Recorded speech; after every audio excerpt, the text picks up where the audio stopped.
Welcome to the Joe Live Show. Let's do this in NPR ways. We are here with Douglas Hancock on the Joe Live Show on the Quiet Edition here in the Blue Room. It's really mellow here today. So we're going to be bringing in some great knowledge today, and we will see you right back here in just a second.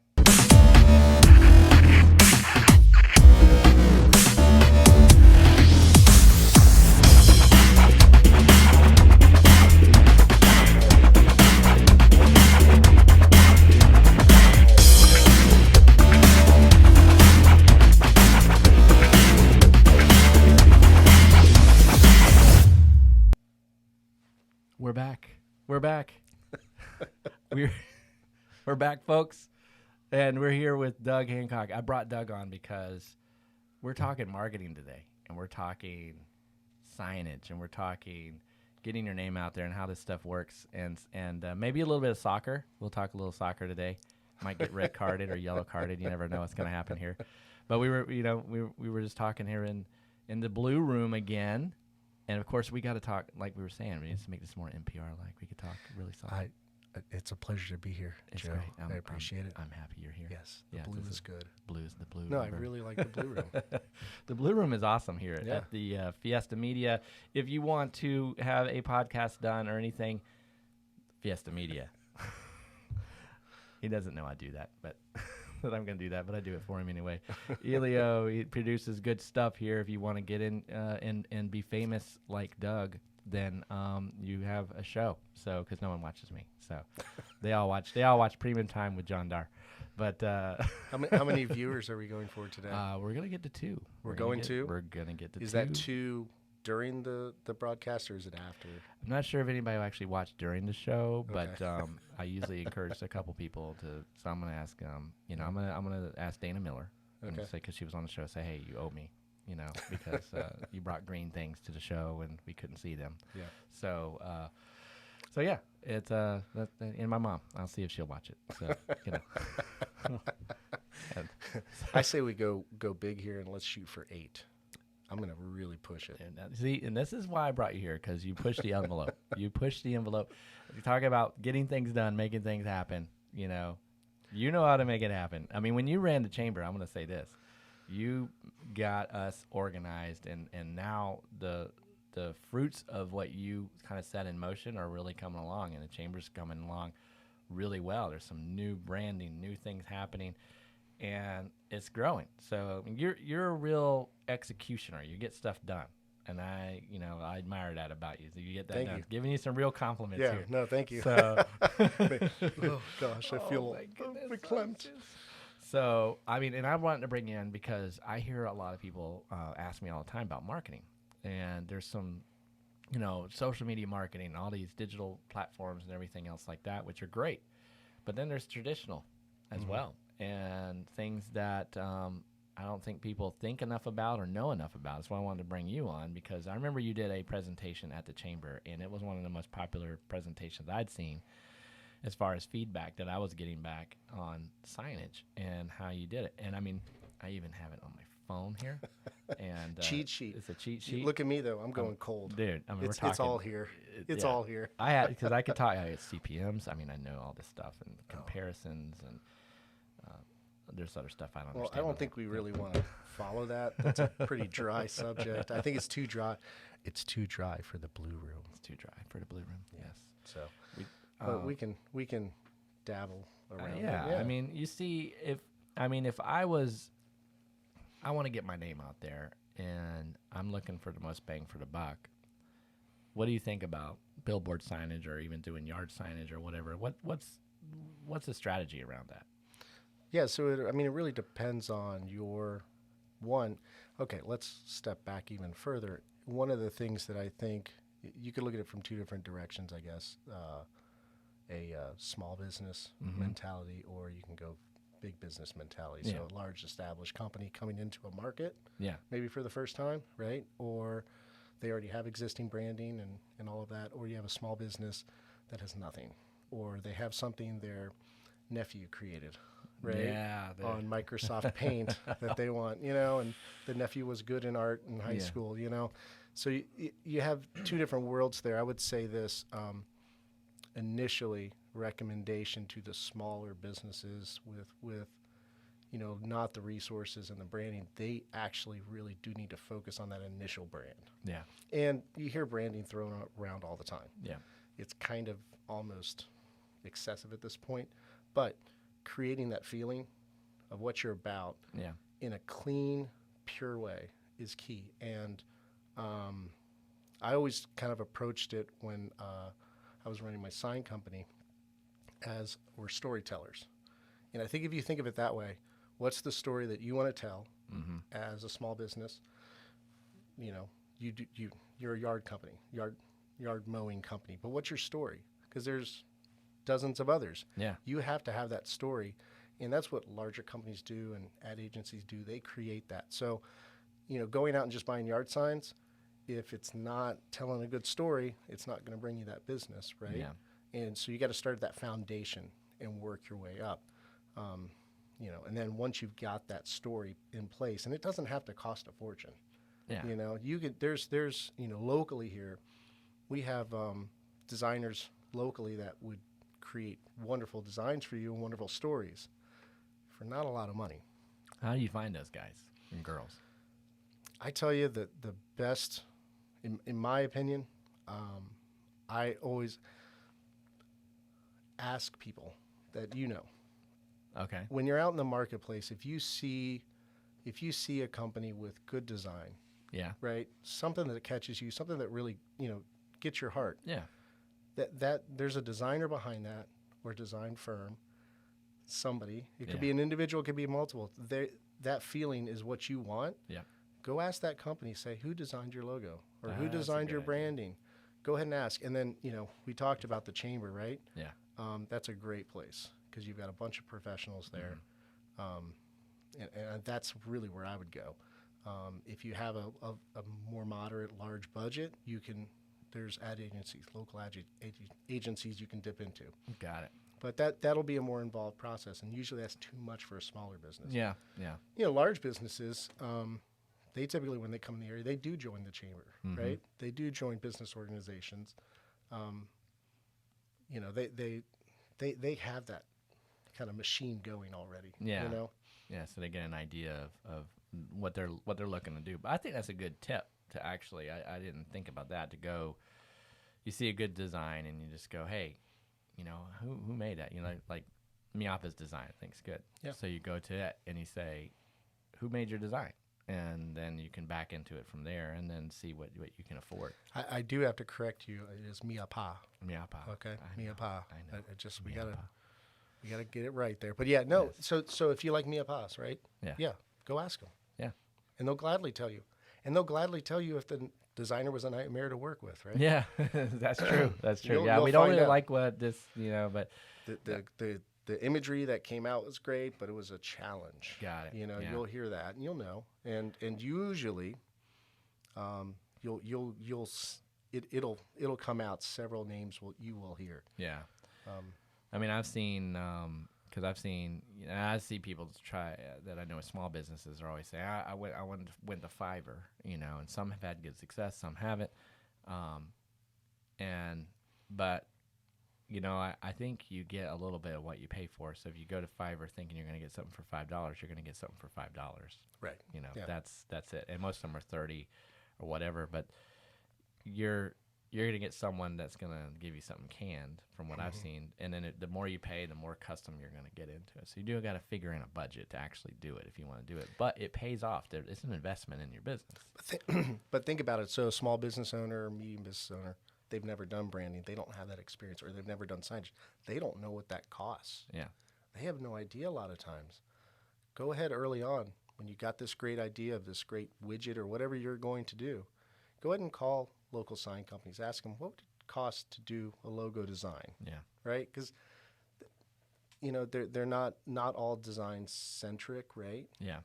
But that'll give you some idea, and they're accessible. There's a bunch of them around. Yeah. So you real fast reach out. But you were asking about designers, and your show's mostly about Alachua, right? Yeah. So I'm going to plug somebody that I think is phenomenal. There we go. She's in the background. Nobody really knows she's there, right?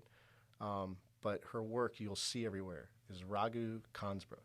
Really? Yeah. So she actually, we may need to try to get her on your show. Yeah. She's done some great work. I'm trying to think of, there's an AC company in Alachua now, Brunkhausers or the vehicle. Anyways, her work is phenomenal. I've actually worked with her on Yeah. a bunch of where I produce the work. She would do the graphic design for the client, Yeah. and then we would produce the final thing. So She did the Buck. I can't remember her name. Buckhalter. Yeah, Buckhalter. Yeah, she did the that. AC. Okay, yeah, that So one stands out. That's That a one that's a stands out. legitimate wrap. Yeah. It's not messy, and it tells a good story. Ah, okay. Yeah. Does she have her own design studio? Yeah, it's her and her husband, so it's small. And I want to call. She's gonna kill me that I don't know the name. I think it's Four Eyes Design. Four Eyes Design? Yeah, I really do. like I think that. it's Four Eyes because there's two of them. Yeah, Right? there's four eyes on. Yeah, I believe that's what it is. Really? Yeah. Are they have an office in town? I don't know where their office is because we always met Got it. just kind of ad Got hoc. it. Yeah. I want to say they're right off of 235, but it's Got not it. like they don't have a big sign. So they do word of mouth. Yeah, kind of thing. I've seen that actually with some designers I know. Yeah. It's almost like when I was in the cleaning business back in the day. Some of my best crew had the messiest houses, and the reason is they're so busy doing the greatest job ever. Yeah, yeah. That's only Well, one mess with what it. was it, the cobbler's Yeah. children have no shoes? Yeah. Yeah. So I've seen that with some designers where you look, they're like, they don't really have any marketing themselves and all, but then you think about it, they're probably, I get so much in, I don't need to worry about my own. I've got enough business. Yeah, yeah. So, and in my space, in the mortgage industry, I mean, there isn't really good marketing in there. Yeah. And so that's where I'm trying to come in and at least capture some of that. And But yeah, so takeaway here is, tell a story. Yeah. Tell a story. Don't just be a lawn company. Mhm. Use an example, or a janitorial service. I mean, what do you do more? What Yeah. are you about, right? Mhm. And what makes you special? Yeah. Why should they choose you over anybody else? And then that's what you start with and build around that. And when you have that story and you have that narrative and you go from there and build your branding around that and you build your business around that, now you've created a culture and you didn't even, now Yeah. you're doing what the big boys do. Yeah, you think Right? about how the big boys, and that's one thing I've taken inspiration from is looking at the big boys, how they do things. I was talking to, I was at an event and I was talking to some marketing guys about one of their clients. They had this called the Edge Guy, and what he does is does pulls that have smooth edges, and they were trying to think of how to make a campaign around that. And I was just thinking, I said, you know what? If you're gonna do videos of him, just have everywhere he goes, he sees an edge, and he just like focuses on it, like everywhere he sees an edge. He's just like obsessed with edges, and so Yeah. like they're smooth and stuff like that. A story, like something Yeah. around that. My thing is I try to go with humor. I like the humor marketing aspect. Oh, this is And supposed so- to be humorous? No, doesn't have to be. Oh. This is a very boring show. We're in the blue room. This is the blue room. That's why we come in here. It's to tone people down. Yeah. But I think, I like the story thing. If you can get that out there on a sign, because I've just observed myself. Look at politics. You see these signs all over the place because they're putting a message out there, and there's a reason people do that. There's a reason these signs and banners are out there. There's a reason billboards are out there, because if you really think about how many views and impressions you're getting that's just sinking into someone's head, Yeah. as long as it's designed well and it's not so busy. I've seen some that, and you and I have talked about them, they're just like, I don't even know what's going on with that thing. Yeah. So you got to think that out, and making it clean and readable, which we're gonna, by the way, for the new music fest coming up, we're Yeah. gonna be working on a banner for the city to help put out. That's gonna be nice and clean. So I'll talk to you about that too. Yeah. Happy to help out. We'll with be that. designing, but I think people don't realize how much bang for the buck you can get by putting out the right signage and putting it in places. And just think about it when you're driving around, Mm-hmm. what you actually are seeing and what's really sinking into your head. Yeah. Look at all the billboard, and I look at someone that's repetitively marketing in a certain media. They wouldn't do it unless it works. Morgan & Morgan's a great example. Mm-hmm. They're putting they have ads in certain spaces. Yeah. and they stay in that on a consistent basis, and everyone knows. And just And their like, branding is consistent, but their messaging changes yep, slightly. yep, So it's always somewhat refreshed, right? correct. I mean, you got Meldon. Yeah. I see Meldon Law Firm Yeah. all over. You see those kind of things. So that's just a Yeah. consistent message, a consistent story.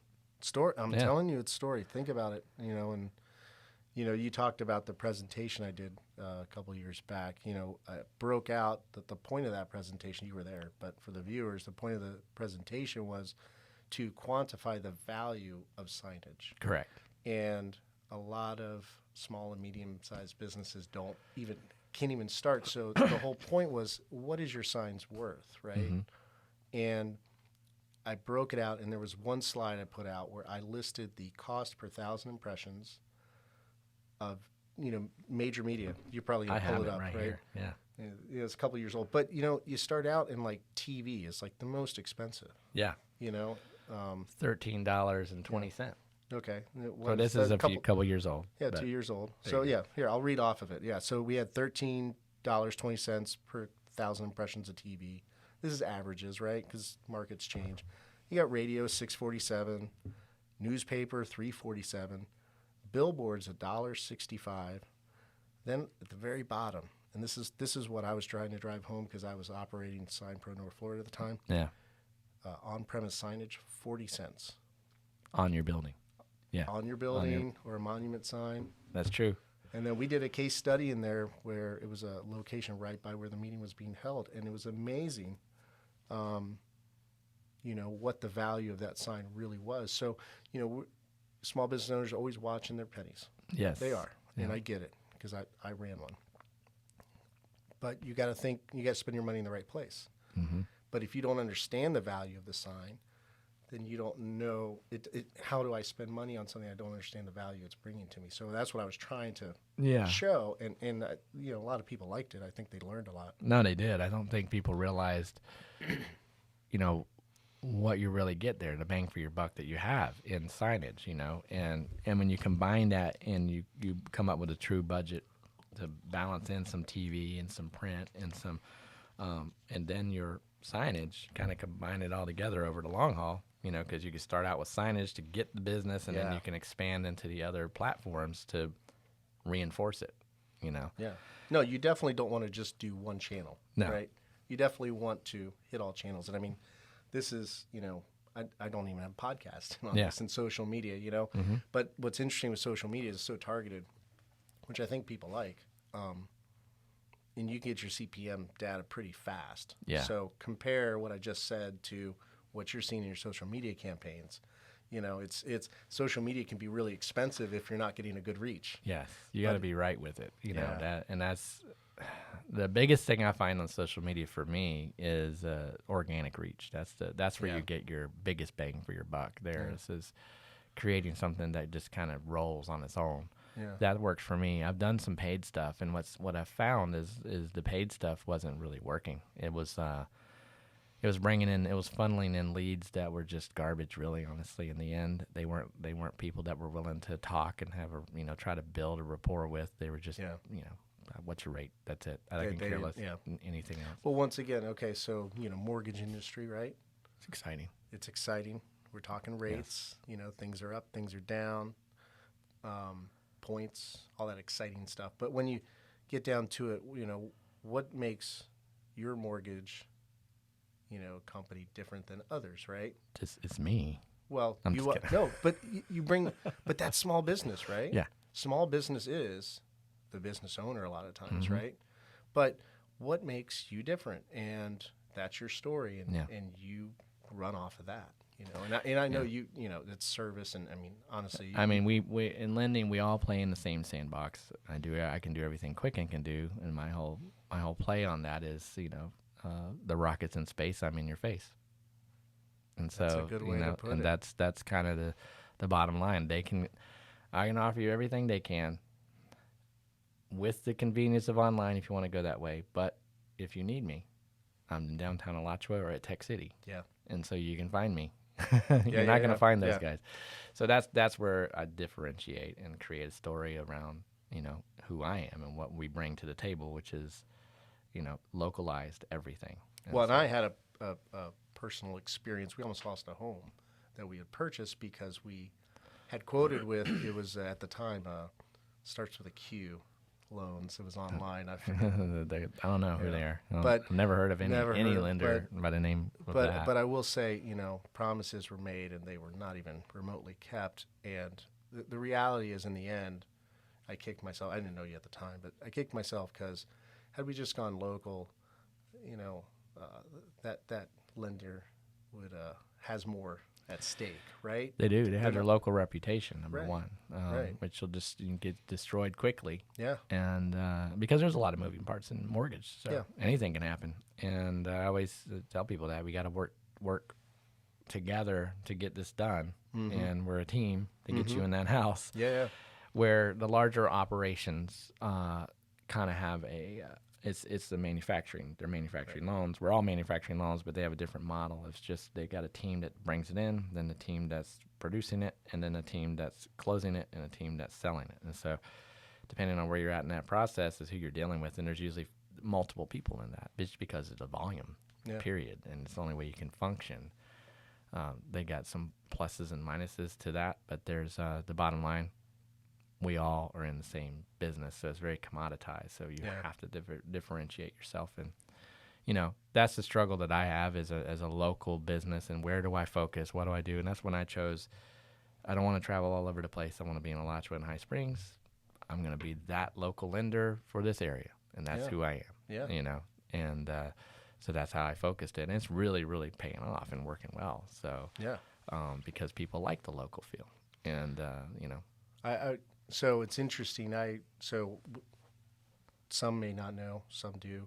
I sold my sign company a year and a half ago or so. We actually kind of merged in with a company called Dimensional Innovations. It's an experiential design build firm, and it was good for us. Due to COVID, some things happened, but project management, right? When you get down to it, and that's what I did for them. Big projects, millions of dollars. You're flexible, you're nimble, right? The big mortgage companies, they have their process and their steps, and they don't deviate, right? Nope. Project management, we crash down. Sometimes you got to put all resources at one point. Yes. And to get past a milestone there, it's what you have to do, and that's what you're doing. You're that's what you're doing. You're managing you have to the do project that, of the gathering project a loan. of manufacturing this, and if we have to shift into something and put a priority, we can. Yeah. Because I worked for the big players, and there was no turning that ship. If something's going sideways, you're gonna miss your closing date, and it's gonna be a mess. Yeah. Bottom line. And so that's why when I made the decision that I want to be localized and have control, that has made the world a difference on the service levels because you have control of it, and that's so. Anyway, I kind of thrive off of like, all right, we got a problem. Yeah. Right. Like in a way. Yeah. Like the mundane, it goes what it is. We just had a problem. We got to let's solve dive it. and Let's fix it. Let's go for it. Oh, you're helping us fix the ALA problem, the Alachua Learning Academy school zone issue, which hopefully we will have some something happen on that, because I think DOT is getting involved with that and everything. So there was that bad accident out there. Thank goodness no one was killed. And we'll see. But that's another thing that you do good is you get in and, like you said, you jump into that thing and get them going. We have Main Street Media has been following it really well. I got to give them credit there. Yes, they have. They have been following the drama that started, which was unfortunate. Bad accident in a school zone, or what should be a school zone, right? Yeah, that's what it should be. Not 65 miles an hour, but they've been following along and reporting, just really appreciative of that, because they're digging in even deeper as the press. They get different access. Doug Hancock calls Florida DOT. I get a certain line. Yeah. The press calls Florida DOT. They get a different line. They go somewhere. Yeah. Yeah. No, they've done really well on covering that. And we're real appreciative for what they've been doing. Oh, yeah. So I think that thing, if folks are following it, I think we're going to find some resolution here. I hope it's in the right. I hope so. I hope it's in the right direction. I do. Yeah. I mean, the sheriff was out there just yesterday, and they pulled over 2 people. Did they? Yeah, they did. And So I know the sheriff. He reached out to me and said that they were looking at yeah, trying they had to 2. help. They had 2 of them out there. I come around the corner, I saw them observing, and they popped 2 people that were Yeah. speeding through the area. So Well, you know, it's that's what we got to get. We Yeah. got to get that done. But But you know, shifting back to the signage thing, I just think people don't realize just how, like, if you were a small company and you really tight on the budget, I honestly think starting out with your signage is probably, from especially when you look at the numbers, just makes sense. You start out in the signage, you do really well with that part of it, and then you can spiral into print and have an article written about Yeah. you, and then get into social or go into social, get some print, get on TV, you know, kind of step up the ladder there almost. Yeah, And yeah. and you expose yourself more and more as your budget grows. well, and if you have a good brand to begin with that you've spent a little money on, Yeah. then no matter how, if it's done by a proper designer and it's done right, no matter how you present it, Yeah. it'll look good, right? So you may not, you know, let's go point of sale sign. You may not want, or you may not have the budget of a full 3D illuminated flashing Vegas sign, right? Let's just say that. But you know what? That same design, if it's a good design, can work as just a print on a sticker on a window, you know? Yeah, yeah. Or a yard sign. Mm-hmm. And these are these low cost entries that you can kind of get out there, you know, and get things out. Now, I'm not advocating, you know, buy hundreds of yard signs and litter our world with them. I don't think we need that. And yeah, have them everywhere, like I'm gonna do today. I'll have them all Yeah. over town. I saw them in the back of your Yeah, your we're gonna truck go there. out and just start sticking signs out. Yeah. Because Yeah. the politics, well, we're in the runoff on the politics, so there'll still be more signs. But I was waiting for those to go away so I could flood the market. Yeah, yeah. Politics. We're switch them out. I got to go to all the spots that the candidates had to say, hey, can I put up a huge billboard here with me? Joe Hancock, not running for office, No, not running for office. Just mortgages. just more, but willing to give you money. I'm giving- That's what it is. I should There you just go. hold money. Yeah, yeah, just big like Yeah. dollar bills. Yeah, no, political signs. They're part of our landscape Yeah. for a couple months a In year, a couple months a year, and then they move on. and we got a runoff up there. Yeah, we do. That was a tight one. I guess, yeah, here's a great moment, right? I think, I haven't run the numbers, but I was seeing some folks commenting that we were 10 or 11% voter turnouts Yeah. or something like that. I can't wrap my head around this. I know. I myself have voted since I've been able to. Me too. Yeah. If I missed an election, I don't know of it. No, I always participate. It's, you know, I find that a lot of folks will, on both sides of the aisle, they complain and complain and complain. But when you look at turnout, it's like, you know, in reality, there's only 10% of the community is even making a statement. You gotta put effort into it. Yeah. And my personal viewpoint on some of this is, I think, you know, the folks that are coming out to vote, they have a direct connection to the government that right. They're Yeah. more directly connected. Maybe it's contractors, developers, or just individuals. You know, community connected folks. Those are the ones that are voting. Everybody else, they're going to work. Yeah. They're coming home. Maybe they're trying to exist. I mean, maybe their bills are tight. Maybe they lost a job this year, right? You know, what do I care about an election? But that's the thing, that election, you know, shapes how your community will look in the future, Yeah, right? it does. I mean, And- because And local election, we're talking local right now, right? Yeah. But, you know, as you go up the ladder, it's less of an impact directly upon you, but it still matters, right? It still matters, yeah. Local, I think, is super important because there's things that happen that are that affect you directly, and so you got to be involved in it. But, and you know, not to go too far into politics, but when I just see people complaining all the time, I just go, well, just get out and vote. When it's Get out and vote. 13% or 10% of the people out voting, then you need to try to help rally some troops up if you want to make change. That's all there is to it. I do say, and we'll get off this, but I do say to folks when I hear, complaints, we'll say, Yeah. or concerns, one of the first things I ask is, did you vote in the last election? So many say no. Yeah. And I just take that moment, I'm like, listen, you obviously have a concern. I get it. Everybody's got their issues. But take that first step and let's vote. Yeah. Right? And try and get your friends to vote. Mm-hmm. Get them out. Yeah. You've got a local network. And yeah, I was at when I went to the poll, it was like 2 people there. yeah. It was me and my neighbor. Yeah. There you We go. were out. Yeah, right. Here we go. So. And it took a lot of time. I mean, I voted. I think I spent more time talking to people outside than actually. Oh yeah, I mean inside, you're in and out of there. I mean Yeah. those 2 candidates, or 2 seats, and so you just ding ding, and you're in and But out. you got to plan for it too. I heard that there was a bit of a challenge in some areas with the, and I don't know. I'm not accusing anybody of anything, but that there was a hard time parking in some spots. You've got to plan to vote too. You can't wait to the end of the day because that's always when things happen. So I always try to vote early if I can. And you can always request absentee. There you go. Even better. that's But gonna be employers too. I mean, I think if you're working for a decent company, if you said to them, "Hey, listen, today's an election in my hometown.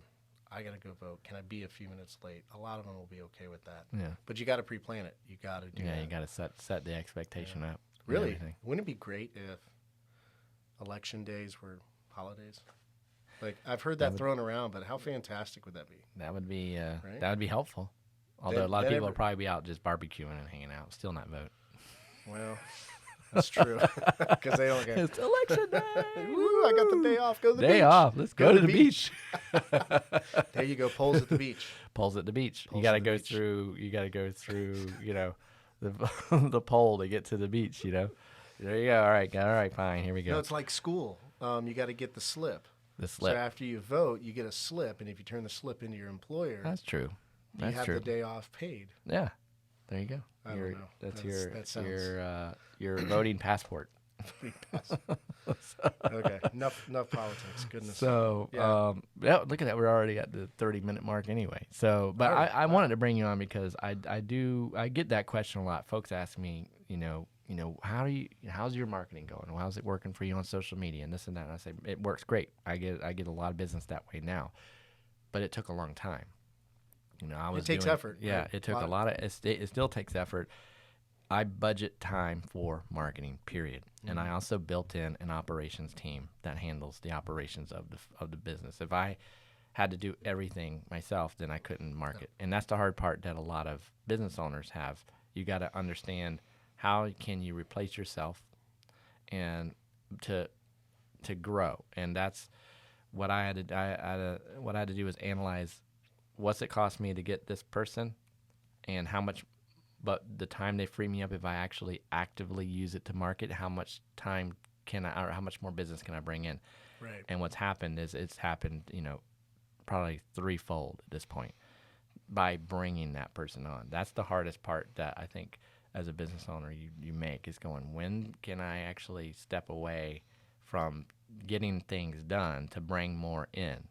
You got it. So, You got to outsource it initially, right? Outsource it to the local designer, outsource it to the local sign company or the ad agency. And once you reach a certain level where you're outsourcing a certain amount, you can say, listen, if I bring this in-house, whatever it may be, then I can control a little bit better, and you make that choice, right? Yeah, I mean, you get like, for example, Fiesta Media right here. Mm-hmm. So I'm able to come in, turn the engine on in here, and not have to. That's what that key was? Yeah, you turn the engine on, Okay. and the blue room comes to life, and then we talk this way.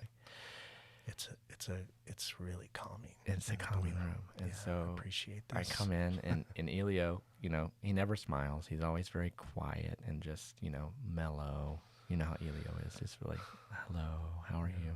And so we come in, but he's got everything set up. I don't have to worry about connections. I don't have to worry about, is my feed set up? Everything's done. Right. So that when you talk about outsourcing, there's a value to that. Some people go, oh, it's too expensive to do this or whatever.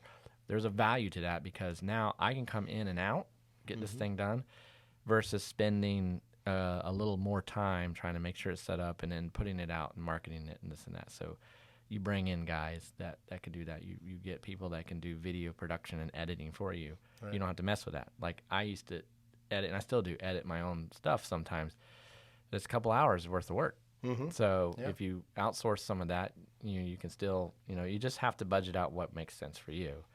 But, I tell people just on the social media aspect, it took time. You can't get the instant results. And even with signage, you're not going to get instant results. It takes time for the impressions to sink in for people, but people see it. Yeah. And they start happening, because the signs I only have a few signs around town. I've gotten a couple calls on them already. And it happens. So advice that I give out there is get you some signs, try to build you some social media organic reach and be consistent with it. And then you can grow into some print. I know Our Town magazine, in my opinion, is probably the best magazine around if you want to go print, because they have such a great way of presenting. It's a real magazine. Well, they have good articles you want to read. Articles. I will say when it shows up, I read. There's usually one in there. I'm hands interested. down. I absolutely read it because it's real stuff. So you do things like that, and you can build your whole marketing plan around it. But it all starts with that story. Yeah, gotta have the right? story. You gotta have the story, and you gotta build that experience of why. Ask yourself the story. Yeah. Ask yourself your why. There's a great book on that. But ask yourself your why, and they'll build your story off of that. Yeah. And that's and then you can grow, and then you can become like Elio. Yeah. Master of his domain. Yeah, he's. See, you can't he's see not him. on camera. He's right there. He's over here, cowering in the corner. Yeah, he's telling us to he's get like, off. He's like, my time. Yeah, you're on my time now. No, he's billing you now. You're getting extra. It's going up. Yeah, but we're outsourcing. So. No, but it is a great example of outsourcing. How much time would it take for you to set this up? Yeah. Or how much space would this take in your work environment to have investment? And then you got a professional that's actually there to handle it. Right. Be done with it. Yeah. So it's good. Yeah. All right. So I'm 8 minutes over. Okay. He has a big clock there, so I see it. I can't see anything. I see blue checkerboards. Blue. Yeah. And I was told to look at you and nowhere else. Nowhere else. We have very strict instructions when you come on the show. It's very rigid here, and we provide, which Mitch was saying, we have vodka in bottles. It's a little weak. That's why I'm feeling. But it loosens you up. A little. But we label it Zephyr Hills, but because they're not an official sponsor. But anyway. Well, thanks for coming on, man. Yeah, no, appreciate it. I had to, and I didn't even get a red card today. You did bring the yellow and red card because you are a soccer coach, a referee. I mean, I was all right. I was a little concerned. Yes. About coming on. Well, I have got you questions. I brought the card in case we needed it, and I will say, Joe, you're okay. All right, you're good. I made it. You made it. No red cards today. No serious foul play. Do you when you flip the red card out? Do you go? Are you serious with it, or do you kind of flamboyantly do it? How you do it? It really depends on the moment and how I'm feeling. I need to come to a game and watch you ref. I want to watch that. Actually, you need to. I'm going to say, how many? That's don't bad yell. Call. Don't yell. No. We are, so many of the games we do are for the youth. Yeah. And we're trying to teach them to be how to play, how to be awesome adults. Yeah. And when adults are on the sidelines screaming and yelling, I don't, as I will say this. I know you're over time, but and maybe this is another show. Maybe we should do another show at some point about officiating. Yeah. But it's really interesting. I tell folks, we make what we believe is the right call at the time. Yeah. Right, with the information we have. And we don't have a lot of time to sit there and hem and haw. No. We don't have the luxury of being on the sideline, having 12 different angles, right? And there's 3 of us covering a huge, huge field, and we try our best, And when parents get going, what actually happens? The players feed off of the parents and the coaches. So once you have players and coaches elevating that their voices change, All of a sudden, we see it in the field. The players start talking, and then they start dissenting, is what we call it. Mm-hmm. And it can make the game. I've seen teams lose over it, where they've gotten in their head that there's a bad call here or there, or they're being disenfranchised some way, to the point where they lose a ball, and instead of chasing down that player who's about to go score, they turn to the referee. Like they're going to have a discussion about this at this time. And it's like, it's not the time, And, oh, by the way, they just scored again. Scored on you, Right? So, keeping your head in the game. I was a ref one time, and I'll never do it again. I don't know how you guys do it, honestly. And because it was for a basketball game, and they just asked me, hey, can you ref? Or ref? I said, sure, why not? Well, I was so bad. Everyone's yelling at me because I was just watching the game. Yeah. I'm oh, wait a minute, that was a foul. I got to call that. Yeah. So everybody's looking at you, and I said, you know what, that's not for me. That's not for me. And it is a pressure cooker. Yeah, my game that I refed was like, I don't know, street ball, because there was no ref. Right. Because that was horrible.